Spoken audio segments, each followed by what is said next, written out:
అనంతర కాలంలో హనుమద్దాసు అనే వాగ్గేయకారుడు తన గానామృతంతో స్వామిని స్తుతించినట్లు తెలుస్తోంది. ఆయన కృషి ఫలితంగానే ఆలయ ముఖమండపం, ప్రహరీ గోడ, ముఖద్వారాలు ఏర్పడినట్లు తెలుస్తోంది. భక్తులు అనంతరం ఇదే ఆలయ ప్రాంగణంలో ఉన్న ఇతర దేవీ దేవతల ఆలయాలను దర్శించుకుని తరిస్తారు. గర్భాలయంలో శ్రీ లక్ష్మీ వెంకటేశ్వర స్వామిని భక్తితో సేవించుకున్న భక్తులు ఇదే ఆలయం కొండ పైభాగంలో ఉన్న శివాలయానికి చేరుకుంటారు. మనోహరమైన దృశ్యరాజాలకు వేదికలా ఉన్న ఈ ప్రాంతం భక్తులకు మధురమైన అనుభూతిని స్వంతం చేస్తుంది. శివాలయంలోకి చేరుకున్న భక్తులు ఆలయంలో ఉన్న మహేశ్వర లింగాన్ని భక్తితో దర్శించుకుని హరహర మహాదేవ శంభో శంకర సాంబశివాయ అంటూ ప్రణమిల్లుతారు.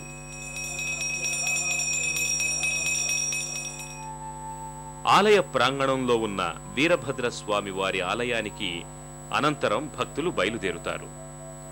మన్యంకొండ శ్రీ లక్ష్మీ వెంకటేశ్వర స్వామి వారి క్షేత్రానికి క్షేత్రపాలకుడిగా శ్రీ వీరభద్రస్వామి వారు విరాజిల్లుతున్నారు.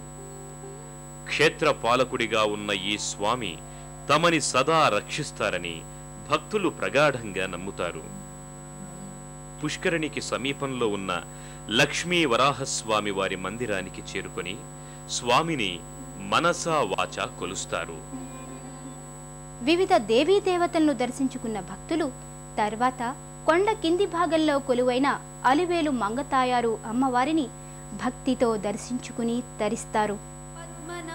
ఆయా ఆలయాలను దర్శించుకున్న భక్తులు అనంతరం కొండ కింది భాగంలో ఉన్న అలివేలు మంగతాయారు అమ్మవారి ఆలయానికి చేరుకుంటారు. ప్రశాంతమైన వాతావరణంలో ప్రకృతి అందాల నడుమ అలరారుతోన్న ఈ ఆలయం కూడా అతి పురాతనమైందిగా చెబుతారు.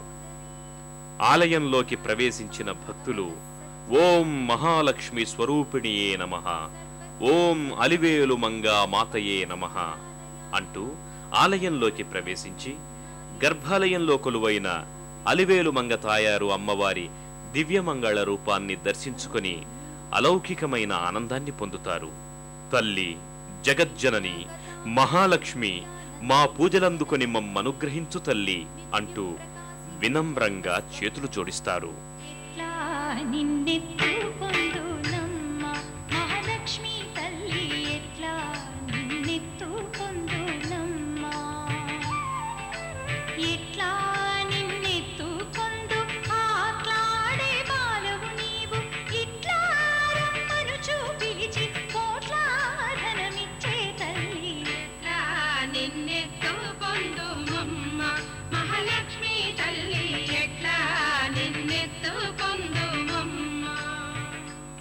మన్యంకొండ శ్రీ లక్ష్మీ వెంకటేశ్వర స్వామి వారి దర్శనం బహుజన్మల పుణ్యఫలం.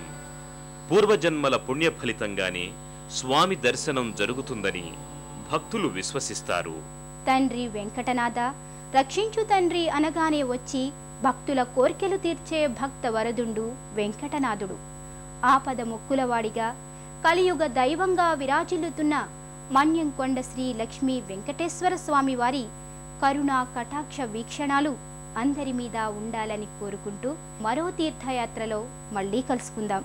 అంతవరకు సెలవు మరి. నమస్కారం.